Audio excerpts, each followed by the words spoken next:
राग आणि मार या एकाच नाण्याच्या दोन बाजू आहेत.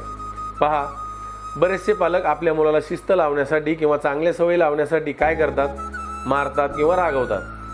पण कधी तुम्ही हे ऐकलंय का की ज्यावेळी त्या मुलावर त्याचे वडील ओरडतात त्यावेळी ते मूल म्हणतं मला आत्महत्या करावीशी वाटते. ज्यावेळी त्याची आई ओरडते त्यावेळी ते म्हणतं की मला घरून कुठेतरी दूर जावंसं वाटते. आणि ज्यावेळी दोघेही ओरडतात त्यावेळी ते मूल असं म्हणतं अरे माझं या जगात कोणीच नाही, असं वाटतंय कुठेतरी दूर निघून जावं. पण या गोष्टीचा म्हणजे थोडक्यात दुष्परिणाम होतो. पण हा दुष्परिणाम कमी करायचा असेल तर पालकांनी आपल्या मुलाशी ज्यावेळी तो शांत असतो म्हणजे कधी तो झोपण्यापूर्वी मुलाबरोबर या गोष्टीवर चर्चा केली पाहिजे की बाळ तुला कुठल्या गोष्टीचा राग येतो किंवा तू असा का वागतो. तर ज्यावेळी तुम्ही त्याच्याशी योग्य पद्धतीने संवाद साधसाल त्यावेळी ते मूल तुमच्या प्रश्नाचं उत्तर ते मूलच देईल.